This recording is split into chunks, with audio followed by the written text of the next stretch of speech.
Acabamos de dejar entrar a los participantes y vamos a empezar en breve.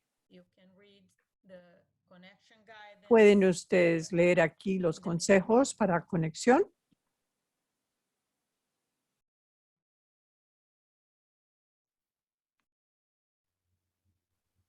Está bien, aquí los tengo todos. Me había olvidado que los tenía. Tengo que abrir un poco más.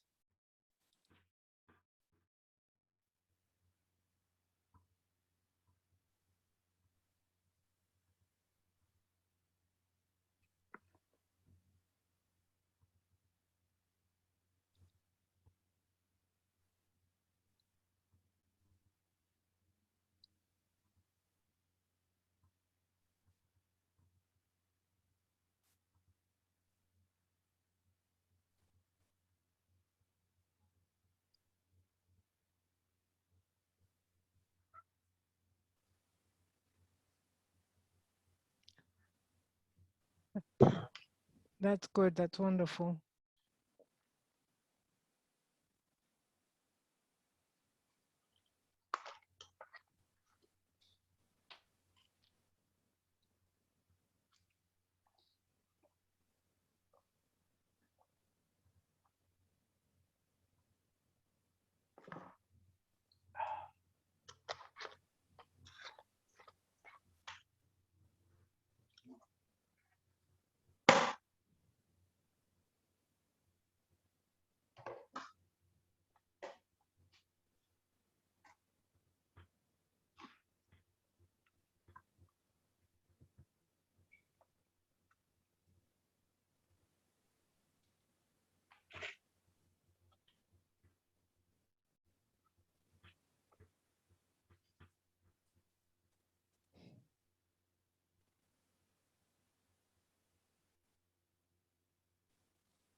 Ana, you let me know when we can start, okay?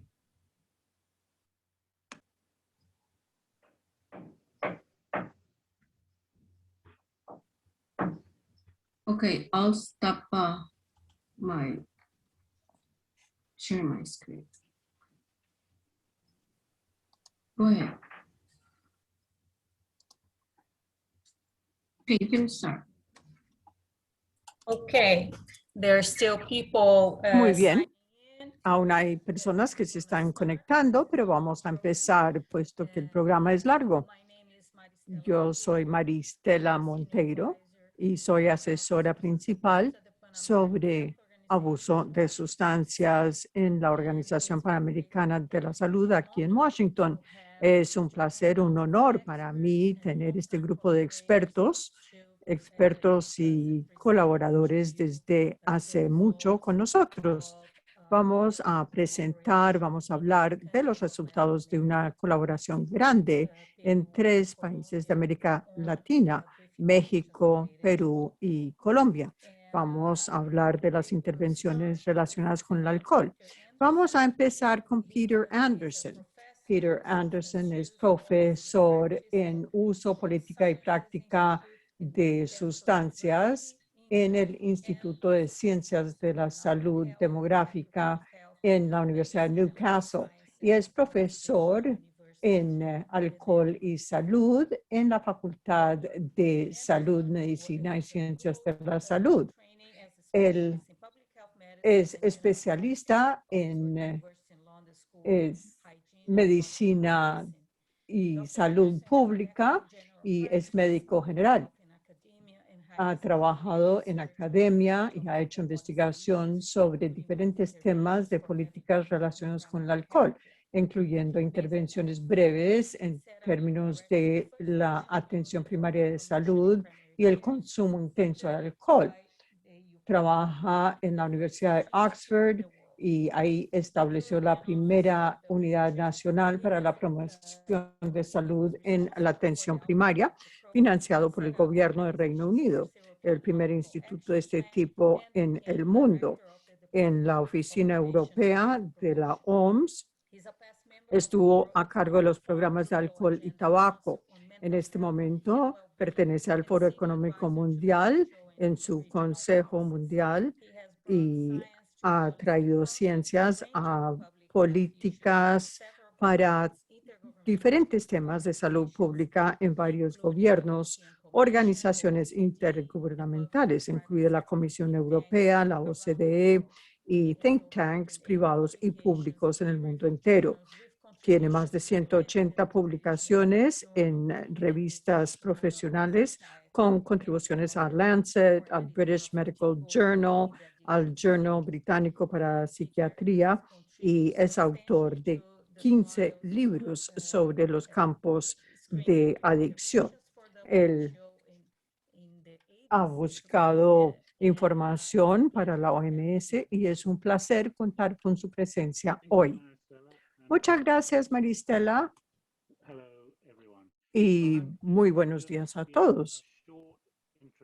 Yo quería hacer una presentación breve para presentar los temas que salen del proyecto Scala y también otros trabajos sobre la atención primaria de salud y la reducción del consumo de alcohol. Como dice Maristela, el proyecto Scala es un proyecto que se implementó en Colombia, México y en Perú. Es un proyecto financiado por el programa llamado Horizonte 2020, que es de la Comisión Europea. Ahora, aquí la primera palabra en esta diapositiva dice breve, porque estamos hablando de intervenciones breves. Estamos hablando de formas pragmáticas en donde se puede involucrar la atención primaria de salud para ayudar a la gente a reducir su consumo de alcohol. ¿Por qué necesitamos beber menos? Si uno mira a personas de 40 años, aquellos que toman más de 5 tragos al día como promedio, pierden varios años de vida en comparación con aquellos que toman un trago o menos al día. Esto quiere decir que las personas mueren prematuramente por el consumo de alcohol. Y el alcohol también causa diferentes tipos de cáncer. Y en términos del cáncer, no hay ningún nivel de consumo que sea libre de riesgo de cáncer. Entre más cantidad de alcohol se ingiera, más importante es que beban menos. Algunos, especialmente aquellos que tienen algún daño a los órganos terminales, es decir, al cerebro o al hígado, esas personas no deben consumir alcohol en absoluto.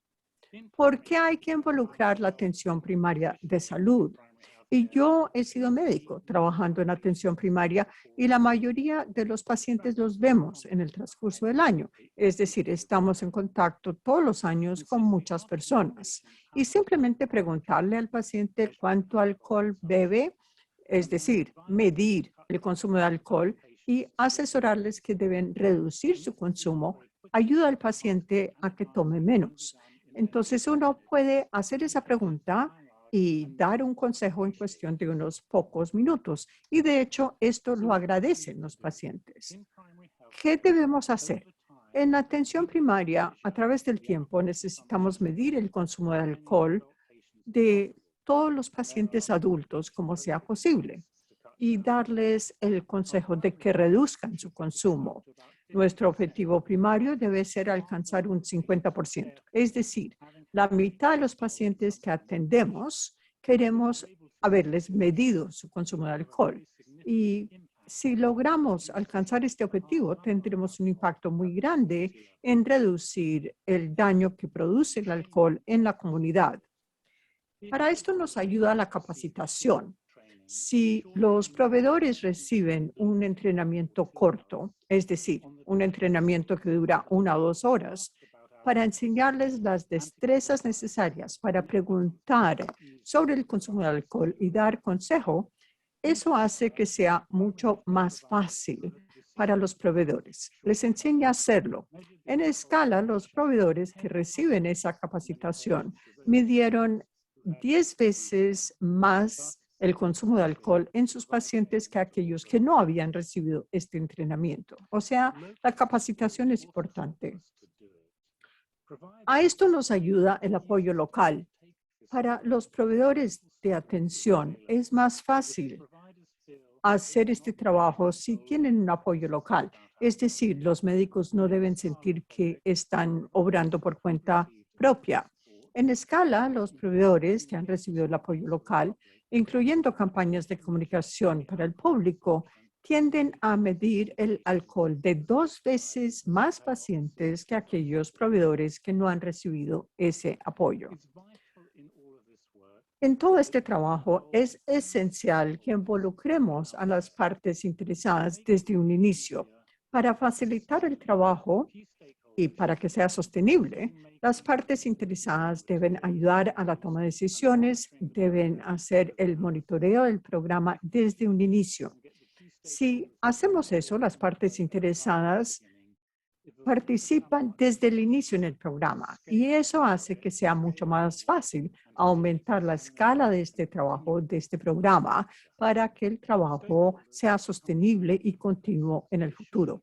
Las partes interesadas son varias. Deben incluir los departamentos de salud a diferentes niveles. Puede ser nivel nacional, municipal, local, estatal.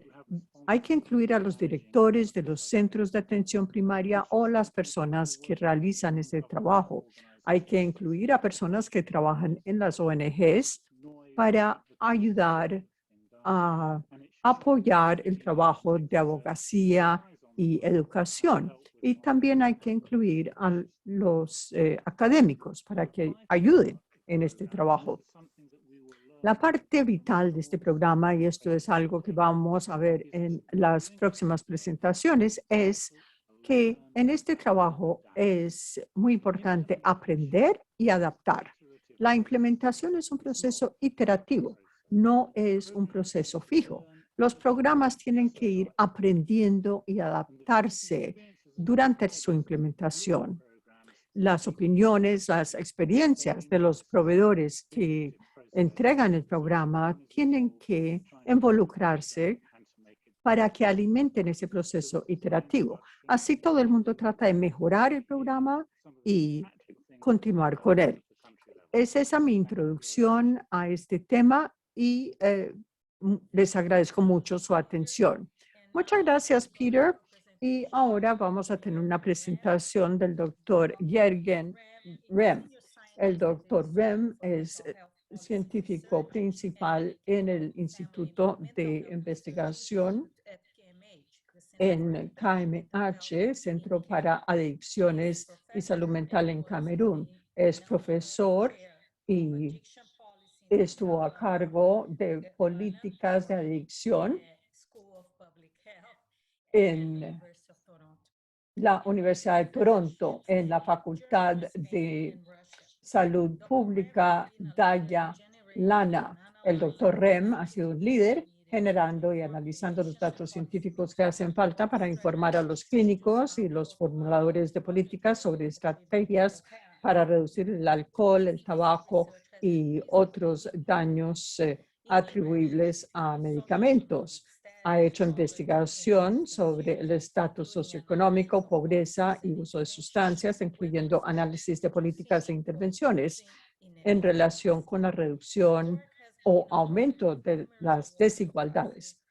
Su trabajo ha sido premiado varias veces. Ha recibido el premio Jelinek en el 2003, el premio de investigación de adicción en Europa en el 2017 y un premio de la Sociedad Kettle-Brunn por avanzar la investigación internacional en el 2021. También fue director del Centro Colaborador en Canadá y ha ofrecido sus servicios asesorándonos sobre las políticas de abuso de sustancias. Muchas gracias, Maristela. Muy buenos días, buenas tardes, buenas noches, dependiendo de dónde se encuentren. Y yo también tengo aquí algunas láminas que nos sirven de introducción para que nos den un poco de contexto para entender lo que es este proyecto, para que vean lo que se está haciendo, lo que se ha hecho en los países. Yo voy a hablar de escala en el contexto mundial y voy a hablar un poco de las consideraciones económicas, cosa que se me ha pedido, aunque quizás estas conclusiones son un poco prematuras. De modo que aquí hay dos razones para tener políticas para controlar el alcohol. Primero, el daño, y esto ya se mencionó, y el otro motivo es el costo. Los costos tienden a ser bastante altos.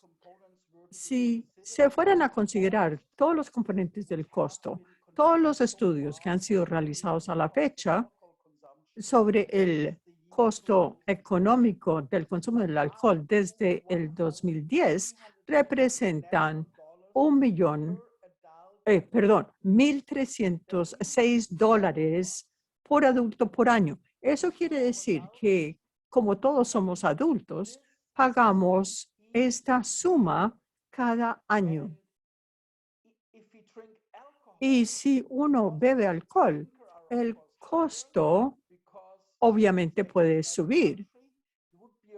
No es igual en todos los países, pero puede acercarse a $1.900. Si no están preocupados por el costo y si dicen, bueno, pues uno realmente no paga ese costo, sí lo pagamos, pero aún así, si la persona no tiende a mirar lo económico, otra estadística es que hay 3 millones de muertes atribuibles al alcohol y hay 131 millones de años ajustados por discapacidad.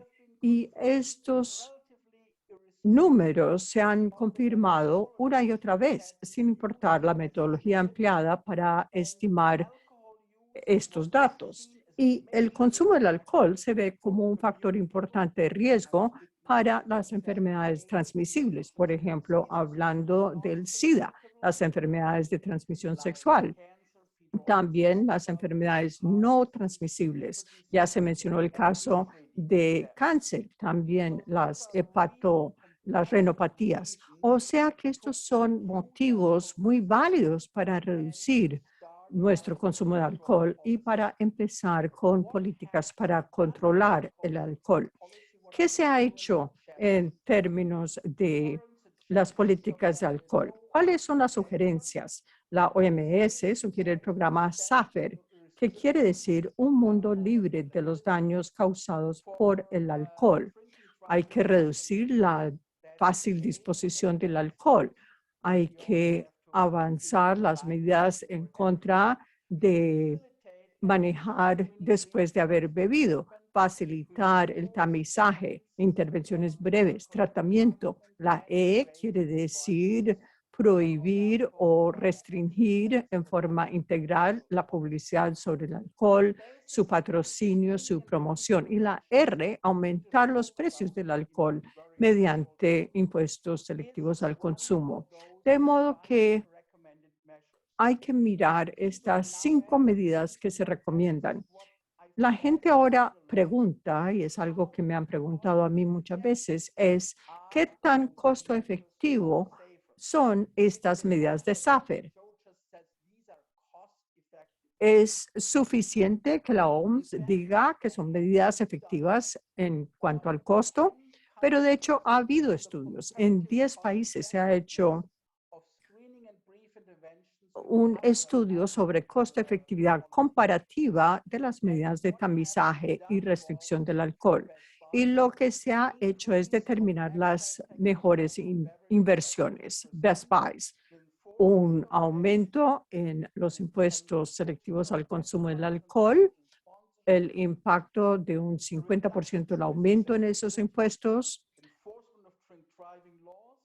limitar la disponibilidad física y también mirar las restricciones sobre el manejo después del consumo del alcohol. Cuando se compara todo esto, se miró una intervención individualizada, identificando el nivel de la intervención, identificando el momento en que se hace y el tiempo que toma hacer esta breve intervención, identificar los próximos pasos, viendo si se hace como consulta externa o en el hospital. Miramos el costo resultante por persona tratada y miramos el costo de los programas. Y todo esto se está haciendo para escala.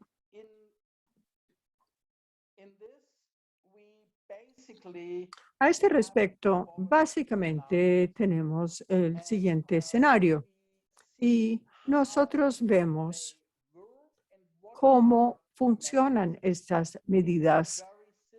Es algo muy sencillo, muy claro. Si uno aumenta el precio, es decir, si algo es más costoso, la gente compra menos. Y eso aplica incluso a las personas que tienen un trastorno de consumo de alcohol. Son menos flexibles precisamente por un trastorno que sufren, pero aún así limitan su uso. El aplicar una restricción, hacer una prohibición, eso también funciona, pero es una medida de más largo plazo. Y luego la disponibilidad es algo que se puede medir y estamos analizando datos nuevos de 3 países, de Lituania especialmente, que hizo mucho en términos de prohibiciones y restricciones, y podemos ver que esto funciona incluso en los países de alto ingreso. Luego, la aplicación de las leyes sobre manejar el estado de embriaguez. Y por último, el dar intervenciones psicosociales breves para personas que tienen un consumo de alcohol riesgoso y nocivo. Eso se ha estudiado en varios países haciendo metaanálisis y nuestros resultados se basan en esos estudios. Aquí tenemos la base de nuestros resultados y ven ustedes que encontramos resultados semejantes en otros metaanálisis también, pero el más completo es de Eileen Planer. Básicamente hicimos modelación de las diferentes políticas haciendo metaanálisis o si no, estudios de gran escala con algunos estudios que tenían que ser en países de bajo o mediano ingreso. Entonces, ¿cuánto cuesta una intervención de esa índole? Hemos visto que, aunque es relativamente económico, especialmente en los países de bajo o mediano ingreso, estas intervenciones de tamizaje cuestan más si se comparan las 5 intervenciones. Ahora, si miramos el efecto, y de nuevo aquí estamos mirando países de alto, mediano y bajo ingreso. Y aquí vemos que las ganancias en años de vida sana son máximas para estas intervenciones breves de tamizaje. Y también así se puede avanzar muchísimo. Entonces, lo que tenemos es, aunque el tamizaje, las intervenciones breves cuestan más que aumentar el impuesto, también vemos que es una medida muy efectiva y es mucho más efectiva que aplicar las leyes sobre el conducir en estado de embriaguez. ¿Esto qué significa en términos de costo-efectividad? ¿Cuál es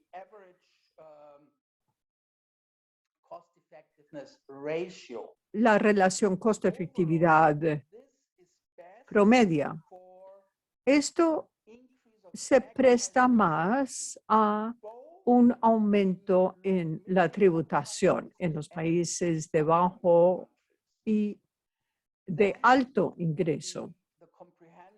Luego viene la prohibición o las restricciones a la publicidad del alcohol y después el tamizaje, las intervenciones breves que siguen siendo bastante costo efectivas pero menos efectivas que las 3 mejores inversiones, the best buys.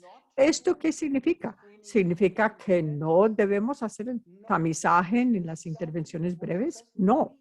Este estudio simplemente reitera que las 3 mejores inversiones son las opciones más costo efectivas, pero que hay otras opciones, las opciones que ofrece SAPER, se deben utilizar, especialmente ya que sabemos que las mejores inversiones se usan en forma muy inconstante.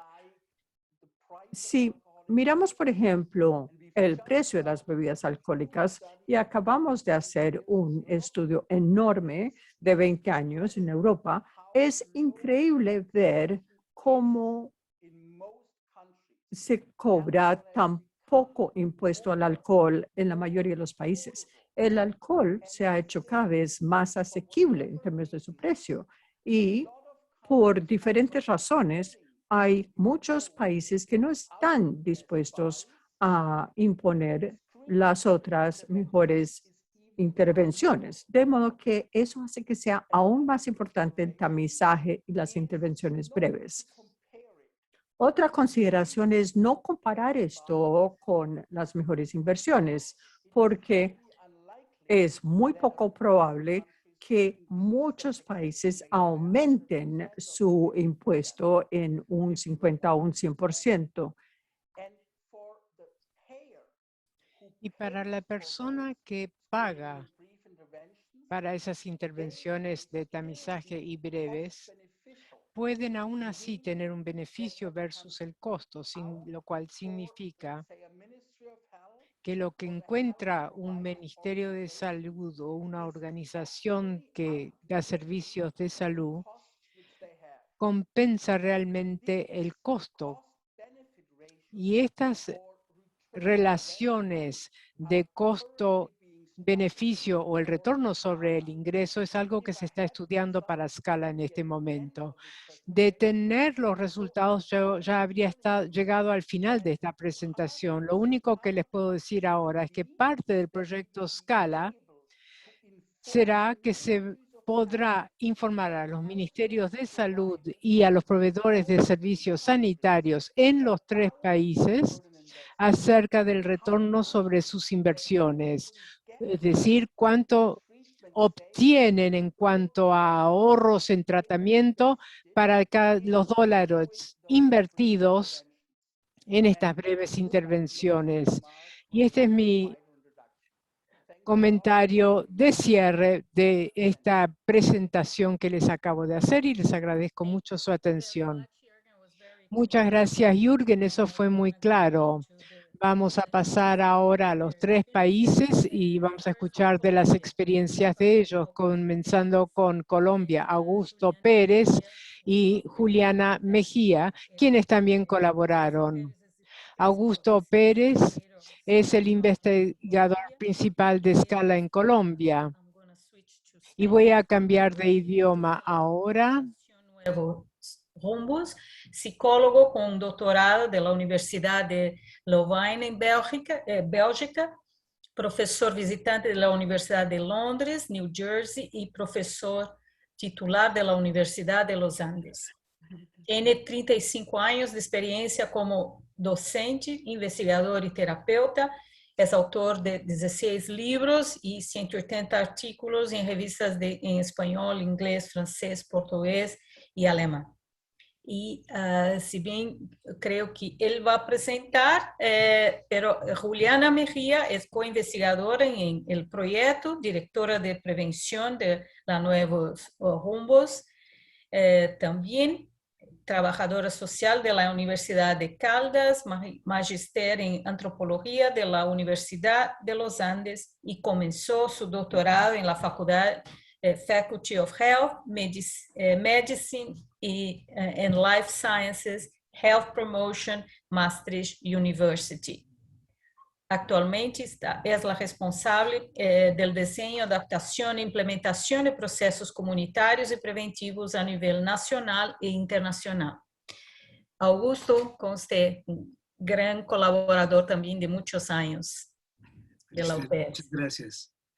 Muchas gracias por tus palabras. Quería preguntar, ¿es posible que Juliana también participe en la presentación? Sí, Ok, sí. yo voy a presentar Sí. entonces, voy a presentar las 2 primeras, luego Juliana va a presentar las 4 siguientes y yo las 4 últimas. Perfecto. Ok, Está bien. bueno, para nosotros la experiencia con Scala ha sido realmente apasionante. Ustedes Puede pueden poner, disculpe, en la pantalla más amplia. más grande. Sí. ¿Así está bien o? No, no, abajo para la presentación. Sí. Listo. En modo presentación. Ya viene, pero se demora un poquito. Ay. Ya. ¿Ahora sí la ven bien? Hola. No, ahora la pantalla está cortada.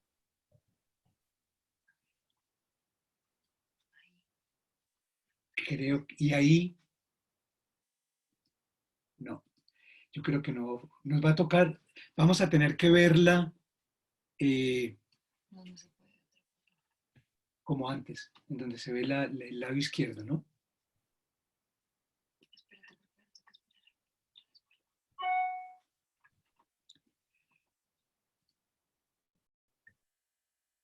Hay que compartirla nuevamente.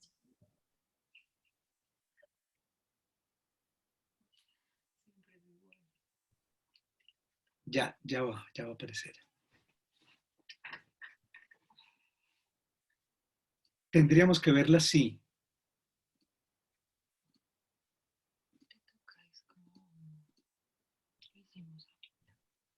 Está bien. Ok, listo. Bueno, muy bien. Entonces, les decía que para nosotros la experiencia de Scala ha sido una experiencia muy interesante. Ustedes pueden ver en esta gráfica cómo la recolección de datos variaba de un mes a otro y cómo sube fuertemente hasta noviembre de 2019, luego baja como es natural en diciembre. En Colombia, en diciembre, el trabajo se reduce de una manera radical, particularmente a partir del 10 de diciembre hasta más o menos el 10 de enero. Y luego en marzo, ustedes ven que baja, que comienza la pandemia, y durante los meses de marzo a agosto, realmente no hicimos ninguna recolección de datos.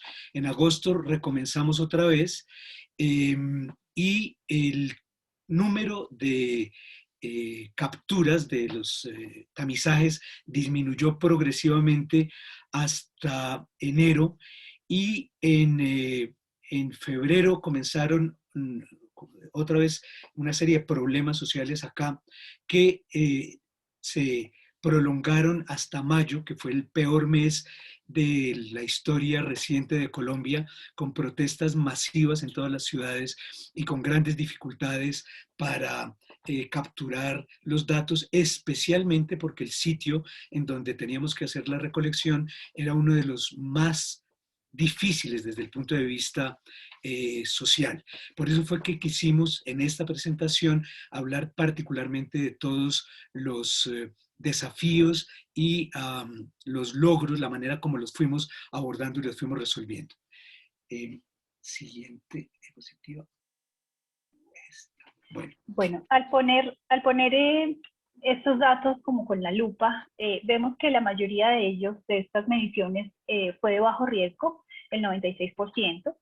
De esos, el 8.5% tuvo un consejo breve en algún momento, porque esto se hace a partir de un puntaje que se tiene con el audit, o con el audit completo, o con el audit C, porque igual Scala tuvo 2 fases, fase 1 antes de la pandemia y fase 2 después de la pandemia, y después de la pandemia, pues digamos que se disminuyó el paquete corto, es decir, el audit C, y también se comenzó a aplicar el PHQ2 a todos los usuarios que llegaban a la unidad, es decir, que fueran tamizados con el audit C, también el PHQ2, que es para depresión, como ya se mencionó, pero antes de ese momento, pues digamos que el 10% ya tenía esa medición por depresión, porque igual el puntaje pues lo daba para poderlo medir, y el resto de puntajes también son demasiado bajos, como el riesgo de suicidio o la remisión por alcohol o por depresión, pues que es el entre el punto 1 y el punto 3%, ni siquiera alcanza el 1%. Como es común también en la mayoría de estos centros de atención en salud, el mayor número de personas son mujeres, el 79%, hombres 21%, y el promedio de edad fue de 45 años. Pero para poder llegar a todos estos datos, pues como lo mencionaba Augusto, tuvimos que llegar a distintos, si quieres continúas, sigues la siguiente diapositiva, tuvimos que pasar diferentes desafíos y tuvimos que encontrar una solución para ellos. El primero de ellos fue precisamente encontrar los sitios de trabajo, es decir, pensamos que al principio cuando comenzamos la implementación, pensamos que pues, los centros de atención iban a decir yo quiero estar aquí, y realmente fue bastante difícil encontrar ese lugar propicio para hacerlo, pero pues a través de vínculos que tenemos con el gobierno regional, en este caso con la gobernación de Cundinamarca, encontramos la comunidad de intervención, pues, que ha sido muy efectivo el trabajo allí. El siguiente desafío fue conseguir despertar el interés de estas personas que iban a hacer la intervención. Son profesionales de la salud, son médicos, enfermeros, en algunos casos hasta odontólogos lo hicieron, muy pocos psicólogos y trabajadores sociales, porque los centros de atención con los que nosotros trabajamos no tienen dentro de su planta estas profesiones como número importante. Entonces pues digamos que fue a través de los profesionales de la salud se consiguió el resultado es que se encontró pues un alto tamizaje, como ya lo mencionó Augusto, casi con 13.000 mediciones a lo largo de todos estos 18 meses. Otro desafío fue conformar un comité asesor comunitario efectivo. Este comité asesor comunitario, como ya lo mencionaba el doctor Peter Anderson, es importante tener este apoyo comunitario, y esto ha sido una de las claves en el proceso y en el éxito que ha tenido Scala en Colombia, y es que el comité asesor comunitario funciona muy bien. Hay personas involucradas de los ministerios de salud, justicia, gobernación de Cundinamarca, de la comunidad, del hospital como tal de Soacha, que es donde hacemos la intervención, y ellos realmente son un apoyo muy grande para cualquier situación que se presenta con respecto a este proceso de implementación, y han sido quienes han animado y quienes dan ideas para poder escalar este proceso en Colombia. El siguiente desafío fue transmitirle al gobierno nacional la importancia de escalar el proyecto. Nosotros fuimos a hablar con el viceministro de Salud y con los asesores del gobierno para presentarles el proyecto, y para nuestra gran sorpresa lo apoyaron desde el primer momento. Y de hecho, recientemente tuvimos un encuentro muy parecido a este que estamos haciendo hoy con México, y públicamente la representante del Ministerio de Salud dijo que al ministerio le interesaba que Scala llegara al mayor número de sitios de Colombia, y de hecho también el gobierno de Cundinamarca, que es donde se encuentra Bogotá, es uno de los departamentos más poblados de Colombia, tiene 116 municipios. El gobierno de Cundinamarca nos ha pedido una capacitación para el personal de salud.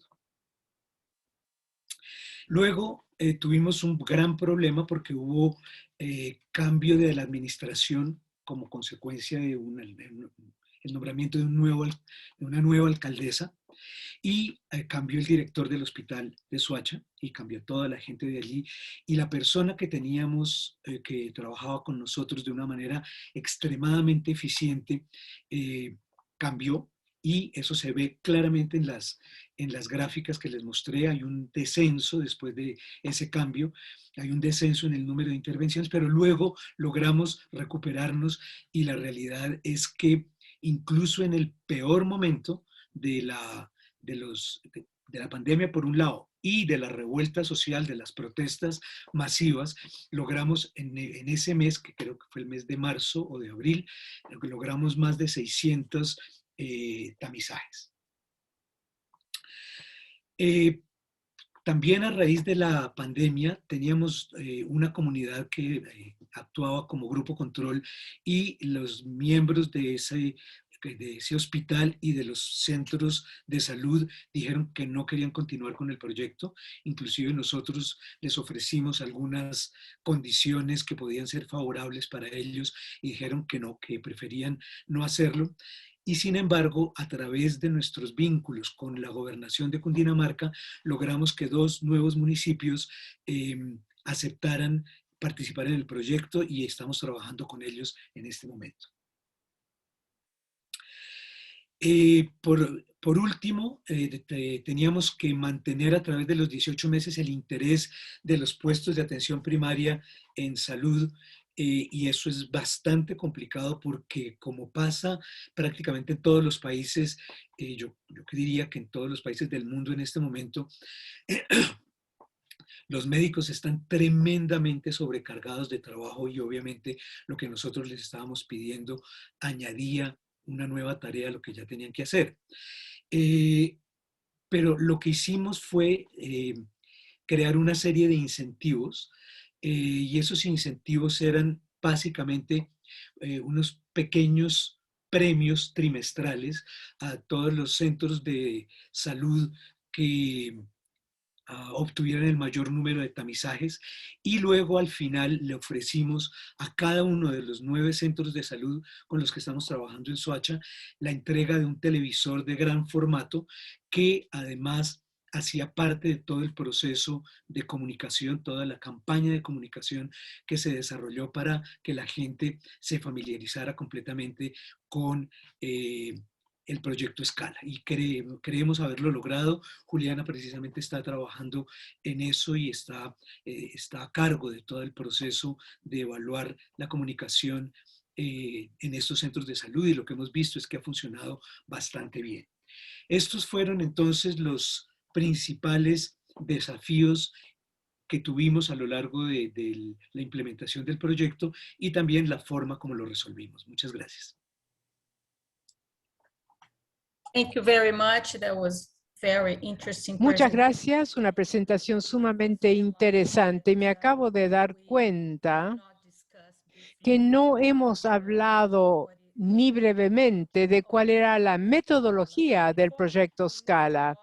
Por lo tanto, antes de pasar a las otras 2 presentaciones, le quiero dar la palabra a Peter Anderson, quien nos explicará un poco cómo fue planificado. Sí, muchas gracias y pido disculpas de no haber aclarado esto anteriormente.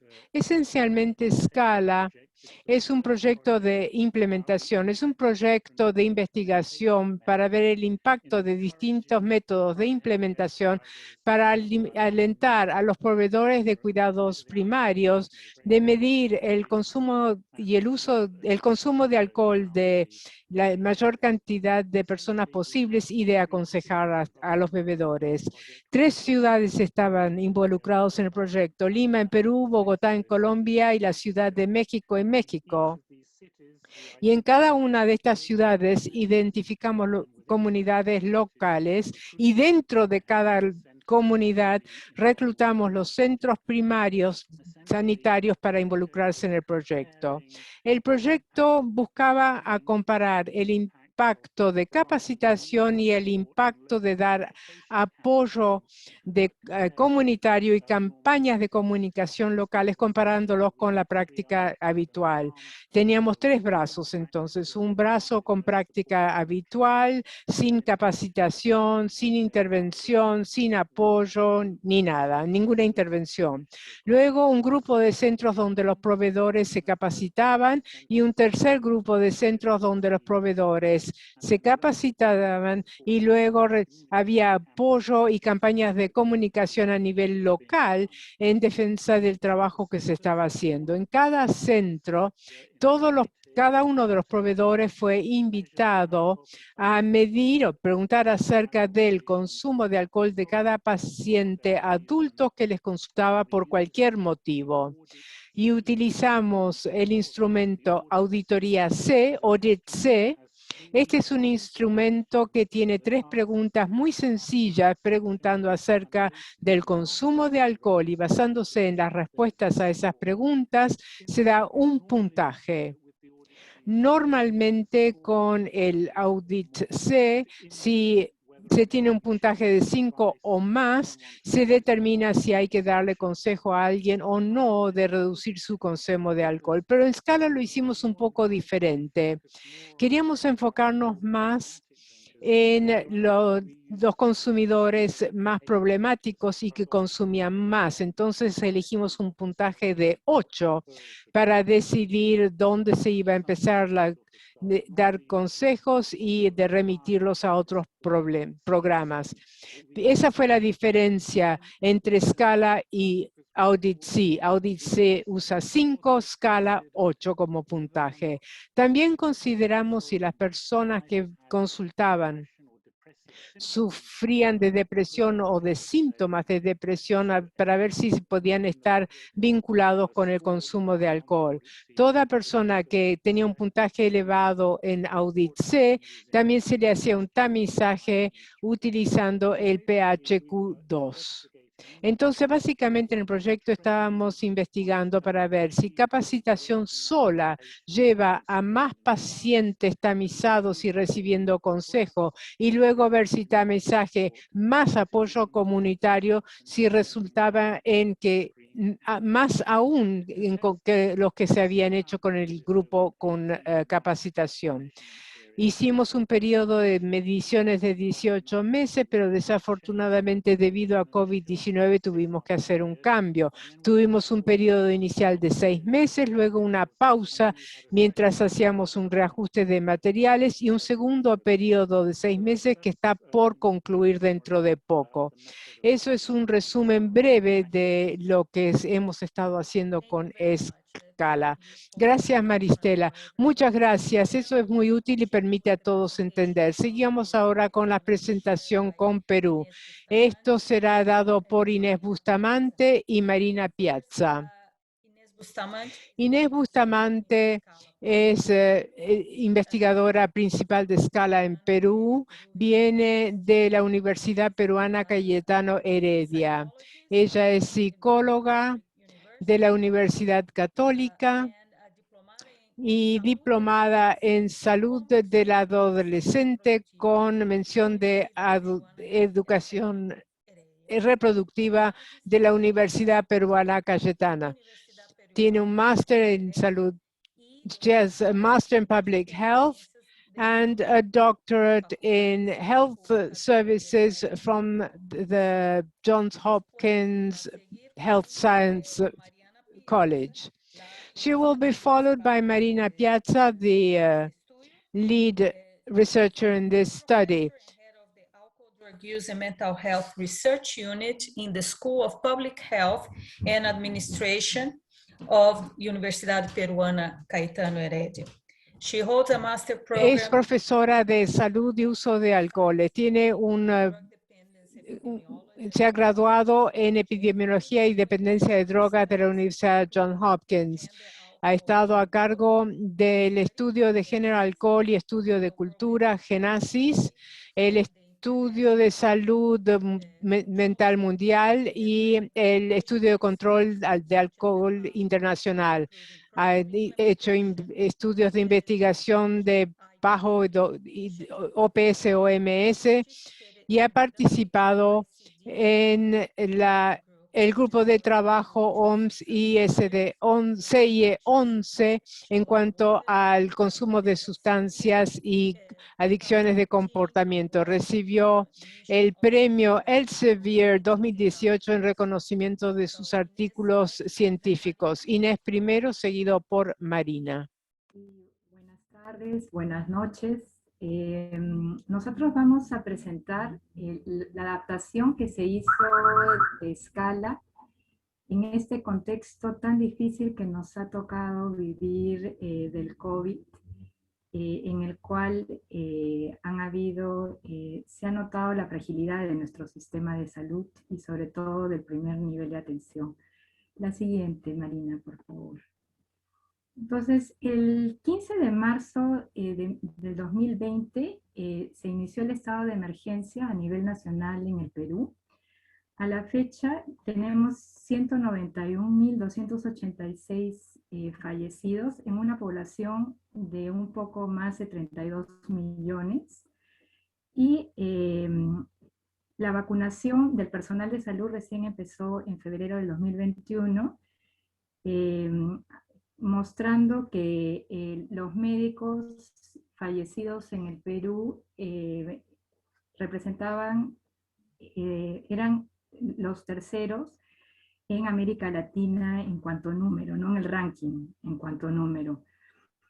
En mayo del 2020 también hubieron los lineamientos para el fortalecimiento de acciones de respuestas en establecimientos de salud para implementar lo que es la telemedicina, ¿no? Entonces, vemos que ha sido un contexto en que ha habido mortalidad, enfermedad del personal de salud y obviamente sentimientos de mucho estrés por el temor al contagio, por la sobreexigencia. Entonces el personal de salud siempre ha estado entre cumplir con su vocación y la protección de su familia, ¿no? Entonces nosotros desarrollamos una serie de talleres de autocuidado para los profesionales de salud, para darles contención emocional, para que pudieran reflexionar qué es lo que estaban viviendo, y a su vez también que puedan identificar recursos y redes de apoyo, tanto individuales como grupales, ¿no? Entonces, como les decía, nosotros empezamos el estado de emergencia el 15 de marzo del 2020, época en que hubo un confinamiento muy estricto y se cerraron prácticamente los establecimientos del primer nivel de atención. Actualmente trabajan el 50% de su capacidad y vemos que gran parte de los profesionales, sobre todo los por edad o por riesgo en cuanto a enfermedad, hacen lo que es el teletrabajo, ¿no? Y obviamente también los usuarios tienen miedo al contagio. Y como les señalaba, se promulgaron unos lineamientos de política en el cual se fomentaba lo que es la telemedicina, sobre todo para la atención de gestantes y también de personas que tuvieran enfermedades crónicas. Entonces, en ese contexto, nosotros implementamos el telescala, la siguiente por favor, para poder restablecer la comunicación entre los usuarios y los profesionales y también entre el personal de salud que participaba en escala y los investigadores. La siguiente. Los profesionales y usuarios cuentan con celulares, o sea, en Perú es muy alto el porcentaje de población que utiliza celulares. Y más bien el personal de salud sí cuenta con internet en sus hogares, pero no hay un internet que les provean en los establecimientos de salud, ¿no? La siguiente, por favor. Entonces, en este contexto en el que les hemos señalado frente al COVID, y con los lineamientos de política que existían en el momento, lo que se propuso es el teletrabajo en el tamizaje, en la consejería breve y en la referencia por consumo de alcohol a través de la comunicación telefónica con los usuarios. Sin embargo, también los profesionales de salud que están en el proyecto y que participan activamente en el tamizaje también lo pueden hacer de manera presencial. Entonces, la intervención puede realizarse de manera presencial o por teléfono, y el cuestionario digital se puede llenar ya sea en una computadora con internet o en el celular. Y directamente los datos van a una base de datos que permite hacer el seguimiento. Muy bien. Entonces, en síntesis, esta intervención, tal como se ha venido comentando, lo que hace es, primero, sacar el problema del alcohol de la oscuridad, digamos. El problema de consumo de alcohol está oculto en la comunidad, en las casas, ¿no? Debido al estigma que hay. Y este problema no se identifica oportunamente y no se refiere y tampoco se interviene.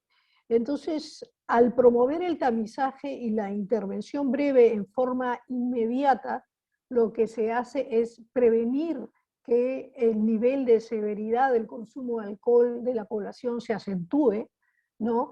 Y se trabaja en forma eficaz en niveles de riesgo menor. Entonces, esta intervención que permite incorporar toda la fortaleza de las diferentes profesiones que existen en atención primaria y el contacto que ellos tienen con la población, lo que hace es entrenarlos para que médicos, psicólogos, obstetras, enfermeras, psicólogos, cuando viene un paciente por cualquier otro motivo, porque generalmente no vienen a hablar del problema de consumo de alcohol, se les haga cortísimas preguntas para identificar su nivel de riesgo y se les clasifica para consumo de alcohol en nivel de riesgo bajo, mediano y alto con 3 preguntas del Audit C. Lo mismo se hace con todos los pacientes respecto a presencia de síntomas de depresión y suicidio con el cuestionario PHQ-2. Y de acuerdo al nivel de riesgo se hace prácticamente 3 opciones. Se les felicita y se les indica que deben seguir con los comportamientos que están teniendo, si están en un nivel de riesgo bajo. Si el riesgo es intermedio, se brinda una consejería breve con apoyo de folletos, y si el riesgo es mayor, se refiere a un servicio especializado que después puede estar dentro del centro de atención primaria o en un centro de salud mental comunitaria. Ahora, como les comentaba Inés, ¿qué hacemos? ¿Qué logramos al tener un cuestionario digital que puede manejar el profesional desde su celular? Esto facilita tremendamente la aplicación, en tanto la suma de puntajes se hace en forma automática y las opciones de intervención se le sugieren al profesional en forma inmediata también. Y al final, el profesional envía este formato, ¿no?, que a una base de datos, pero además lo puede imprimir y guardar como PDF en la historia del paciente. Existen una serie de folletos que se envían también al paciente en apoyo. Ustedes están viendo en este momento el flujograma, donde todos los pacientes adultos pueden ser tamizados en función de la capacidad de disponibilidad de los profesionales, y existen 4 opciones de combinación de los Audit C y PHQ que definen que la persona solo reciba una información sobre el alcohol para que mantenga un comportamiento saludable, pero si hay riesgo, cierto nivel de riesgo de alcohol, se le brinda una intervención con un folleto más adecuado para ese nivel de riesgo. Pero si además presenta síntomas depresivos, esto también se fortalece con información sobre depresión, y se evalúa también el riesgo de suicidio. Y si existe además el riesgo de suicidio, la referencia es mucho más enfatizada. Entonces, por ello hicimos una capacitación para hacer esta transición de escala a teleescala, y donde explicamos sobre todo cómo se manejaba este folleto y cómo se enviaban los formatos y aspectos de la comunicación telefónica. Como nosotros hicimos teleescala a la mitad del proyecto, hicimos primero una sesión para todos los profesionales con Zoom de 1 hora para el manejo por el instrumento de tamizaje digital, Y luego ofrecimos una a aquellos nuevos que quisieran incorporarse respecto ya más en qué consiste una intervención breve desde el punto de vista del encuadre, del manejo de la comunicación. Ahora están ustedes viendo un instructivo que nosotros hemos desarrollado, donde le decimos al proveedor lo que necesita para hacer su teleorientación de alcohol y depresión. Necesita su celular, el celular del usuario, el enlace del cuestionario digital y los folletos informativos y audífonos. Entonces, el profesional llama al usuario primero por teléfono, si acepta, pone la llamada en espera, la minimiza la llamada y ingresa al cuestionario a través de un enlace y ven ustedes, este es el formato digital y va continuando hasta que al final envía su tamizaje. Pero al ir llenándolo le van a aparecer las pantallas donde le van a sugerir qué es lo que tiene que hacer ese profesional. Y al terminar envía su formato, ¿no?, de tamizaje y también envía por WhatsApp folletos informativos, que acá solo están las carátulas para población sin riesgo, para población en mayor riesgo, tienen más caras, y también para depresión. Muchísimas gracias.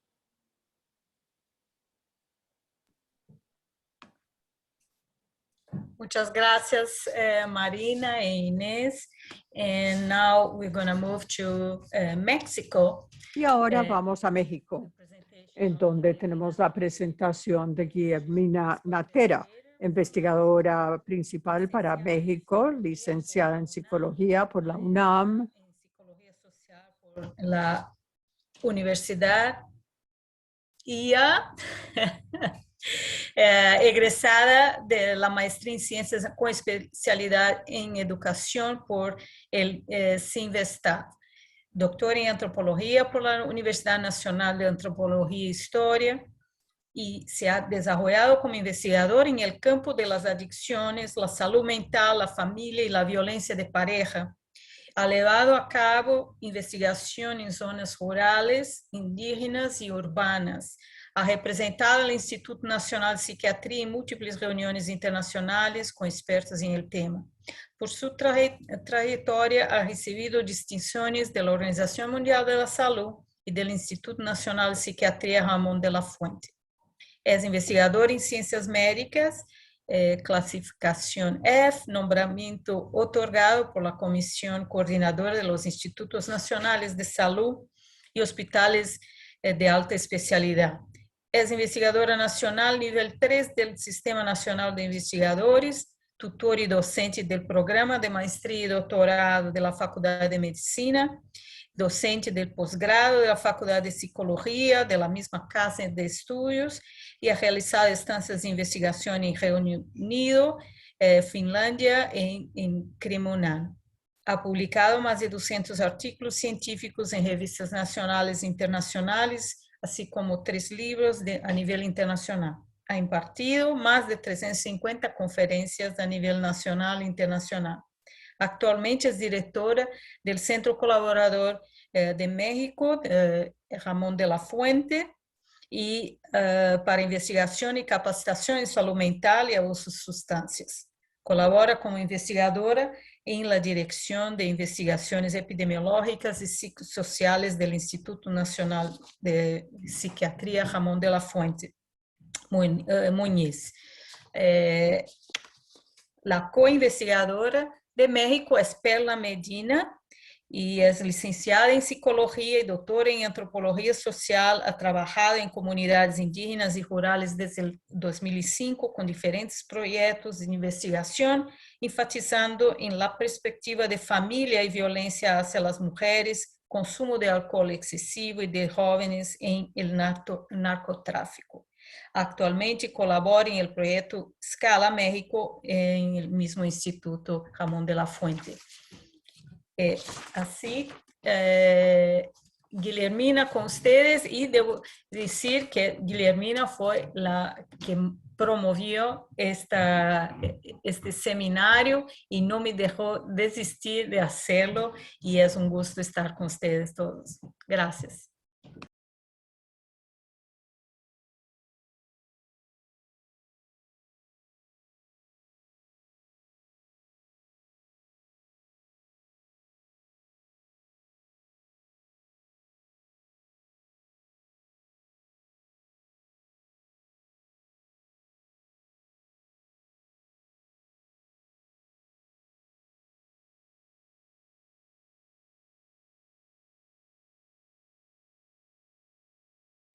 Ha habido un problema, no sé si me están escuchando. Sí, te escuchamos, pero paró de compartir. Sí, No. me sacó de la pantalla, pero espero. Ahora sí. Perfecto. Bueno, no vamos a hablar mucho porque es necesario el alcohol. Peter ya lo ha hecho con bastante detalle. Ciertamente en México es uno de los principales problemas, y en esta gráfica podemos observar cómo se ha incrementado el consumo de alcohol en las últimas encuestas entre 2011 y 2016. Es por eso que para México es muy importante este proyecto, que creo que va a ser relevante, sobre todo para la atención primaria a la salud. El proyecto Scala, como ya lo mencionó bien Peter, brevemente, vemos aquí la Ciudad de México. Es una ciudad multicultural en muchos sentidos. Al inicio, que fue en 2019, 2018, cuando se hizo la capacitación,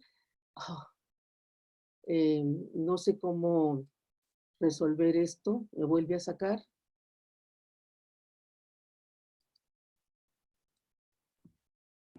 ¿Está compartiendo todavía?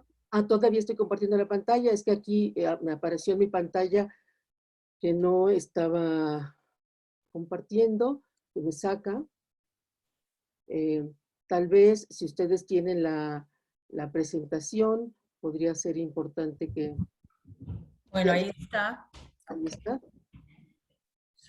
Ponga la visión más larga ahí. Sí. Sin embargo, no reacciona. ¿O sí reacciona? Ok. Ahí. Entonces, Muy bien, perfecto.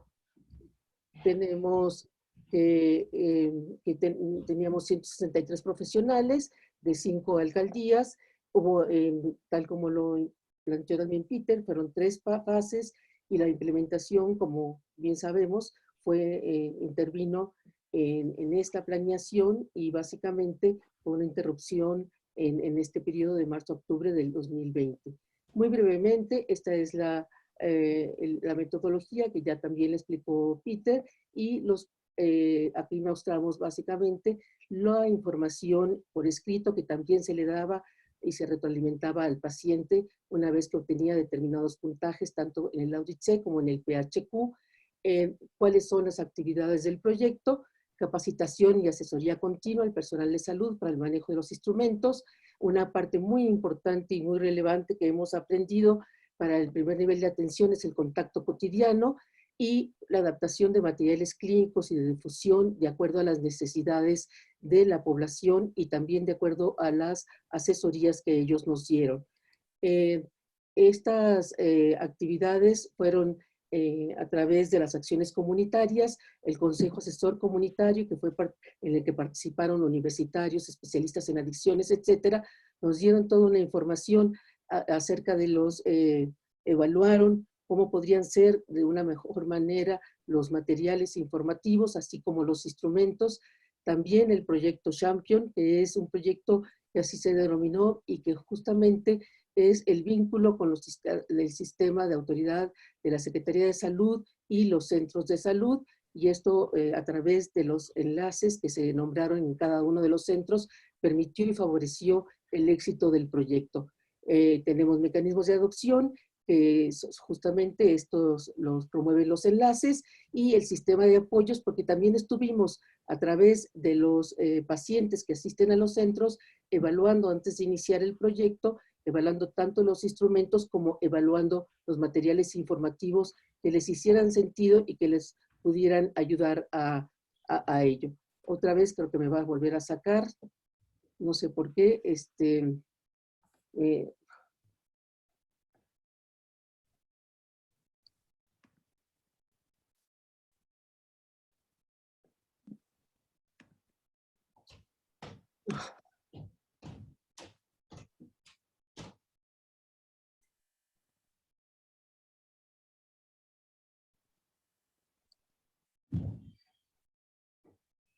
No, solo ponga la presentación ahí, sí. ok, es que aparece en mi pantalla como si se fuera, ¿no? Pero pues por lo visto no es así. ¿Puede ampliar? Sí. Ahí. Bueno, ha habido muchas interrupciones en este sentido.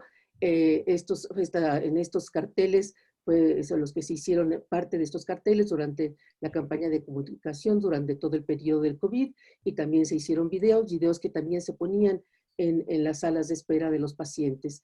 Vemos cómo nos afectó en las consultas a los centros de atención primaria de la salud. En un principio, de septiembre a abril, vemos cómo había un paralelismo en esas consultas y los tamizajes. Posteriormente, durante el periodo más severo de confinamiento, que fue de abril a julio, fueron parejas, tanto las consultas de los proveedores como de los tamizajes, casi se hicieron simultáneamente. Posteriormente, ha mejorado la participación de los asistentes a estos centros comunitarios y a estos centros de salud, y también los tamizajes. Al igual que en los países como Perú y Colombia, la mayor parte de la población son mujeres las que asisten. Sin embargo, creo que en México asisten más hombres que mujeres. Es un aspecto interesante, es que en la segunda fase de la implementación vemos aquí que asistieron más personas de educación superior, mientras que en la fase 1 asistieron personas que tenían menor educación. Hay que recordar que los centros de atención primaria de la salud en México son para aquellos que no tienen un trabajo fijo y que no tienen una seguridad social. Entonces es la población más desprotegida que asiste a estos centros y a la que tenemos que apoyar desde luego con mucho mayor razón. Hemos concentrado nada más los datos en este caso sobre el consumidor, sobre el consumo de alcohol. Vemos cómo en el segundo periodo de implementación, cuando se aumentan los tamizajes y las consultas, se vuelve a recuperar un consumidor de riesgo. También debido a la pandemia hubo una gran movilidad de pacientes. Varios centros se movilizaron exclusivamente para atender problemas de COVID, como fue la detección de casos, y para el segundo periodo 10 pudieron continuar aplicando tamizajes durante marzo y octubre, y después ya se recuperaron 14 centros para mayo 2021. Se hizo, ¿por qué consideramos que funciona Scala y cuáles son las lecciones que hemos aprendido? Pues adecuó la intervención al contexto de los centros de atención a través de los indicadores que he dicho anteriormente. Se reduce la brecha entre el saber y el hacer, integra las voces de los actores involucrados a través del CAP y de las evaluaciones a los pacientes, difunde periódicamente la intervención y los resultados obtenidos. Y también en un principio había una serie de creencias que nos manifestaban incluso antes de iniciar el problema, antes de iniciar la capacitación de Scala. Nos hablaban de ciertas creencias que justamente tanto los proveedores de la salud fuimos aprendiendo de cómo se fueron modificando estos aprendizajes. Aquí tenemos que los profesionales piensan que los pacientes no quieren hablar del consumo. Entonces ya les mostramos que los pacientes se expresan y están abiertos a platicar sobre el consumo del alcohol, y también esto es una expresión de interés de los médicos hacia los pacientes. Los profesionales de la salud integraron con éxito en la consulta diaria, a pesar de que pensaban que podrían necesitar mucho tiempo. Los profesionales expresaron una detección oportuna de intervención breve, tiene resultados positivos en el consumo de riesgo. Esto fue una aportación que nos estuvieron comentando muchísimo los proveedores durante este periodo, e indicar, no sé si yo la saco o...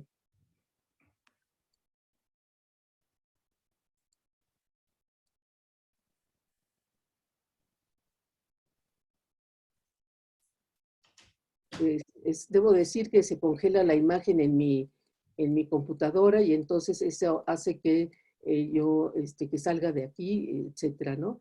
Entonces, involucrar al personal de salud en todo el proceso de la implementación favorece la sustentabilidad del programa durante el periodo y dentro del futuro que podamos llevar a cabo en los demás centros cuando termine ya la investigación. ¿Por qué funciona escala también? Porque en este modelo estadístico que vemos, ahí comprobamos que la información potencializa el uso de recursos estructurales disponibles, facilitando el involucramiento del personal en la intervención. Uno de los aspectos muy importantes que favoreció que nos apoyaran es considerar que la intervención es útil y sentir que forma parte de una política integral para un futuro. La política del sector de salud actualmente en México consiste en fortalecer el primer nivel de atención en salud mental y en adicciones. Entonces, Escala ha identificado áreas de oportunidad en el primer nivel de atención. En una investigación que hizo la doctora Berenson en 2018, que encontró todos estos obstáculos, un tanto para evaluar la salud mental y las adicciones en la Ciudad de México, encontramos que Escala puede ofrecer instrumentos confiables y breves entre 3 y 5 minutos para evitar que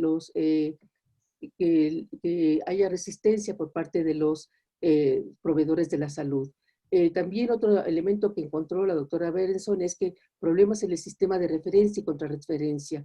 La capacitación que hicimos favorece la comunicación entre de referencia entre las distintas unidades de atención. El trabajo colaborativo, decía el estudio, es complejo entre el personal de primer nivel y los especialistas en salud mental. El hecho de tener enlaces entre el proyecto de investigación y entre los directores y los proveedores de salud, eso permitió que tuvieran una información amplia y completa continuamente durante todo el periodo.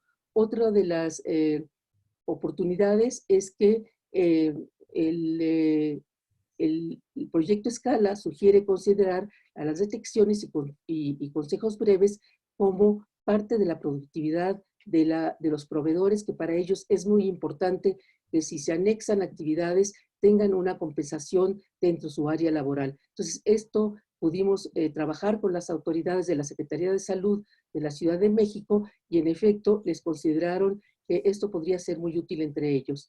Capacita y asesora de manera continua, da información y fortalece las acciones comunitarias, por lo cual el proveedor de salud está continuamente sensibilizado.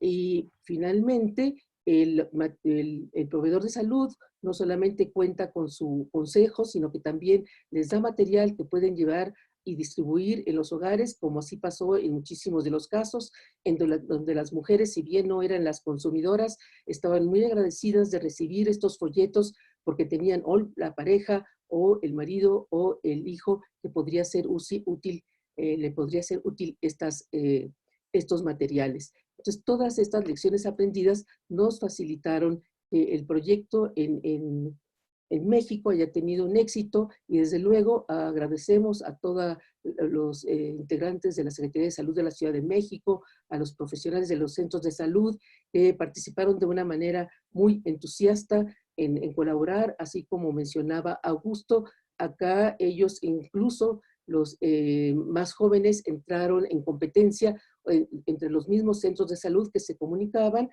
o que teníamos reuniones para darles información continua de cuáles eran sus avances, entraban en competencia ellos mismos y promovían que Escala fuera aplicada con la mayor rapidez y con la mayor solicitud.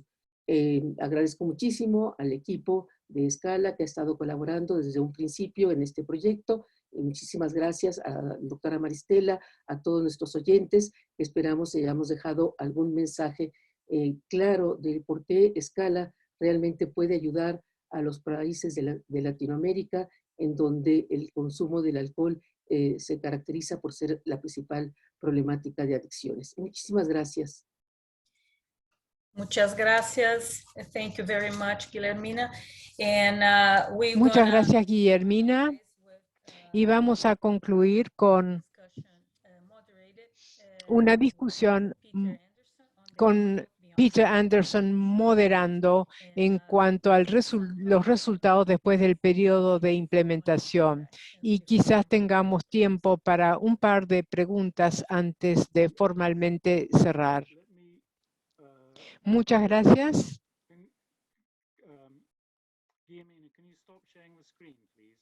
Guillermina, ¿puede dejar de compartir su pantalla ya que Peter Anderson desea compartir las de él? Gracias.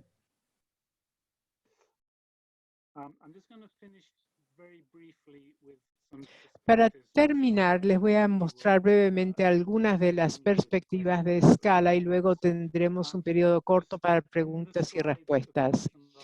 En la parte inferior a la derecha pueden ver el sitio web de Scala. Entonces, todo el material acerca de Scala, incluyendo el material de comunicación, lo podrán encontrar en este sitio web y lo encontrarán tanto en inglés como en español. Por lo tanto, si quieren tener más material, les invito a que vean el sitio. 4 perspectivas claves. Lo que hemos visto es que los proveedores de cuidados primarios pueden implementar programas de intervención breves para reducir el consumo de alcohol. En Scala hemos demostrado que los proveedores capacitados midieron el consumo de alcohol más o menos 10 veces más de pacientes que los proveedores no capacitados. También hemos visto que el apoyo de comunidad, incluyendo campañas de comunicación, midió el consumo de alcohol en 2 veces el número de pacientes como los proveedores que no recibieron apoyo comunitario. Y es fundamental, y esto lo hemos escuchado en todas las presentaciones, la implementación y el escalamiento es un proceso adaptivo, es un proceso que aprende y se adapta a medida que se va trabajando. Y la COVID-19 nos ha enseñado resiliencia y flexibilidad adaptando los programas a factores de estrés externos. Y en Perú hemos visto que han preguntado y ha cambiado de presencial a telemedicina. Lo sorprendente es que aún con factores de estrés externos severos, hemos escuchado durante Scala que ha habido muchos factores de estrés, no solamente el COVID-19, pero también disturbios políticos. Pero a pesar de estos, y esto es el gran crédito de los proveedores, ha podido seguir midiendo el uso de alcohol y dando consejo a los pacientes de beber menos. Entonces los proveedores, propiamente dicho, entienden la importancia del trabajo y ellos mismos ven que es importante realizarlo. Y por último, monitoreo y evaluación son clave para ver cuán bien está resultando el programa. El indicador principal debería ser cobertura. ¿Qué proporción de pacientes adultos deberíamos en cuántos debemos medir el consumo de alcohol? Entonces, gracias por todo eso y ahora abrimos un breve periodo de preguntas y respuestas. Muchas gracias. De existir preguntas, les invitamos a ponerlos en el botón de Q y A o quizás los pueden escribir en la función chat también. Yo sí tengo una pregunta para iniciar esto y es una pregunta para Guillermina Natera. En intervenciones breves por mucho tiempo se han empleado y estudiado en México. ¿Qué es lo que usted cree difirió esta vez? ¿Por qué fue tan diferente y por qué logró ser tan efectivo?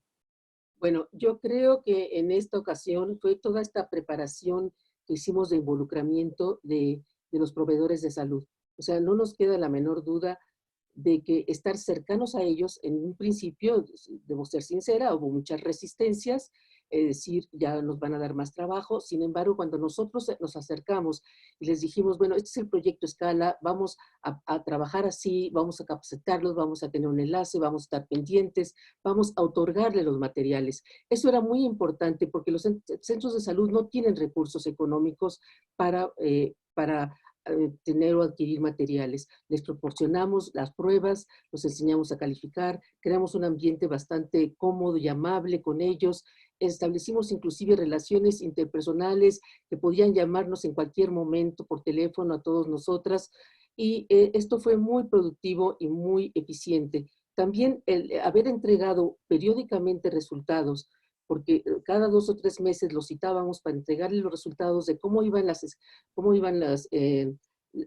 los tamizajes, y ellos nos platicaban los obstáculos que estaban teniendo. Entonces, gracias a eso, creo que los demás, hubo también un contagio entre los proveedores de salud, que los que no estaban muy convencidos se empezaron a convencer. La otra parte, como decía, cuando son jóvenes y les mostrábamos los resultados, entre ellos veían, decían, ¿cómo que mi centro está tamizando menos que otros, ¿no?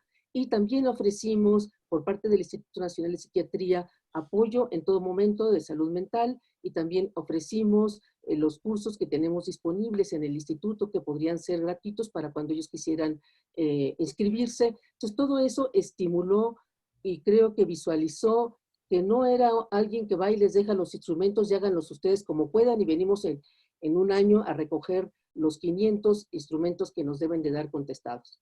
Todos nos preguntaban, ¿cuántos tenemos que contestar? Decíamos, no tenemos meta de cuántos tienen que contestar. Ustedes llenen a todos los proveedores, a todos los pacientes que tienen consulta por primera vez, aplíquenles el instrumento. Entonces, toda esta comunicación creo que favoreció de manera muy impresionante el proyecto Scala y sus resultados.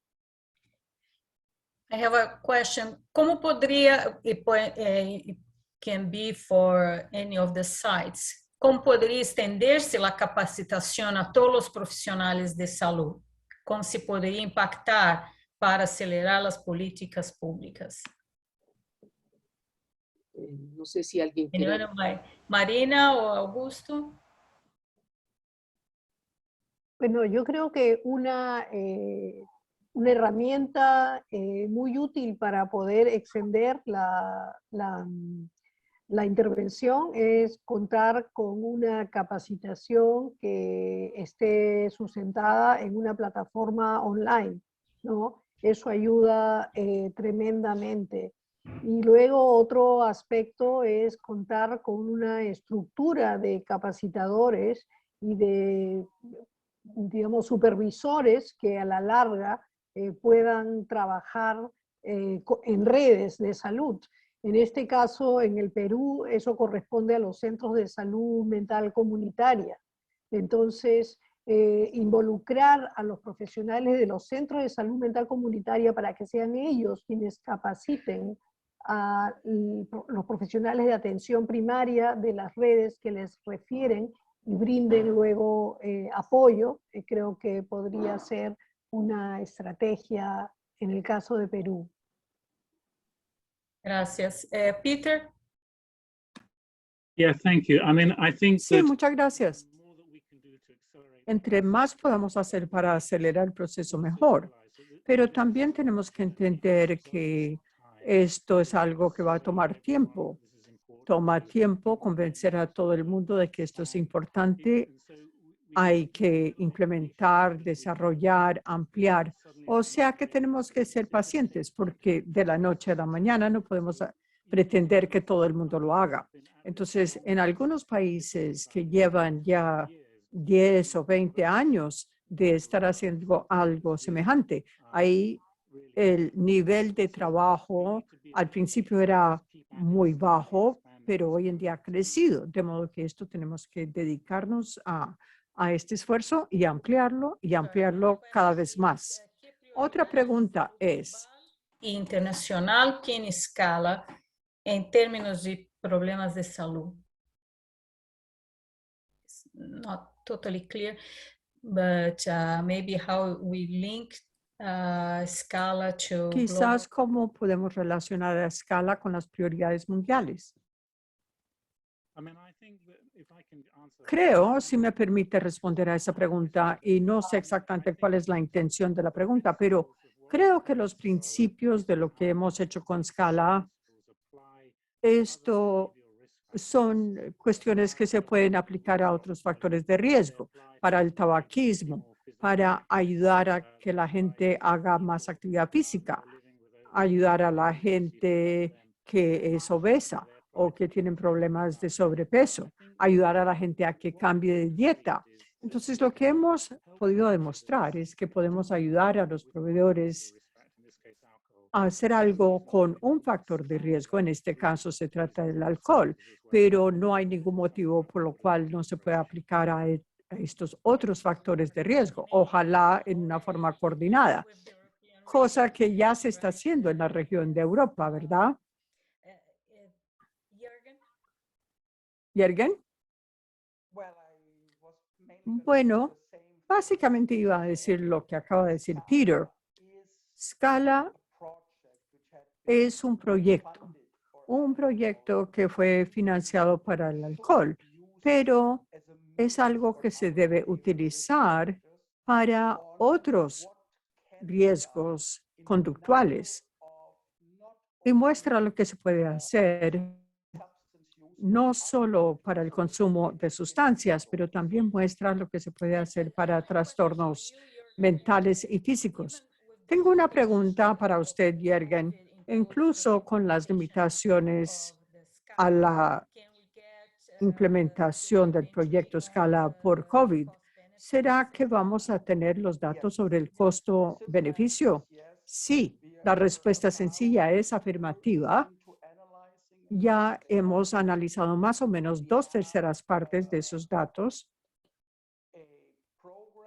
Tenemos un programa, tenemos todos los costos ya listos y lo que se está haciendo en este momento es mirar la conexión entre las reducciones que se han visto en los diferentes países en el consumo del alcohol y el impacto esperado sobre las hospitalizaciones. Y eso se puede hacer incluso sin COVID, puesto que tenemos datos para los riesgos para estos países. Y los datos de costos son datos muy específicos y sabemos cuánto cuesta una cama hospitalaria en cada país. Entonces yo diría que en 2 o 3 meses vamos a tener esos datos. ¡Qué bueno! Entonces así podemos tener otro webinario para ver esa información. Y la última pregunta es, no tiene internet, pero es la única forma en que apliquen el proyecto.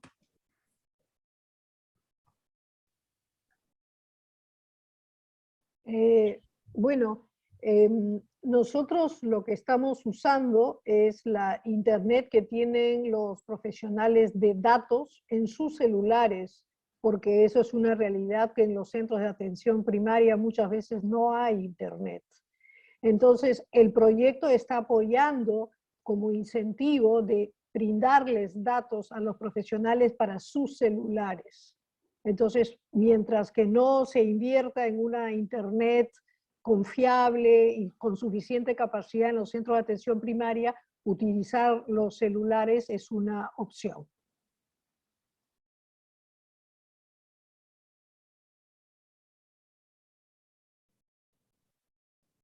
Marcela, you're on mute. We need to close the session. There are a few questions that tenemos que cerrar la sesión. Hay unas pocas preguntas que les puedo hacer llegar para que las respondan, pero muchas gracias por esta linda oportunidad. Gracias, Guillermina, por habernos animado a celebrar esta sesión y les agradezco a todos su participación. Agradezco a nuestros conferencistas y a los participantes. Muchas gracias. Y este webinario ha sido grabado y muy pronto les haremos llegar las grabaciones. Muchas gracias. Y pueden compartir la grabación con otros. Ok, Hasta luego. Gracias. gracias.